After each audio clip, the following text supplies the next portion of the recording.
एकीकडे मुख्यमंत्री महोदय म्हणतात की पाकिस्तानचा एकही नागरिक महाराष्ट्रात नाही, आणि दुसरीकडे नगर विकास खात्याचे उपमुख्यमंत्री म्हणतात की 107 पाकिस्तानी सापटत नाही.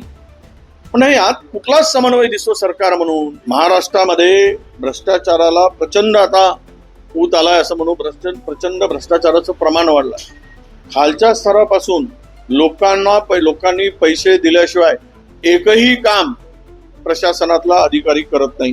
पुढच्या पिढीला काही चुकीचं होत आहे हे दाखवता येईल, पण विषमता निर्माण करून किंवा दोन धर्मामध्ये जातीमध्ये दैर्य निर्माण होईल अशा प्रकारचा नवा अभ्यासक्रमामध्ये समावेश करणं आणि तो इतिहास संपवणं हे किंवा इतिहास काढून टाकणं हे मला वाटतं की जातीला धर्मामध्ये याला धर्मांधतेला खतपाणी घालण्यासारखं आहे.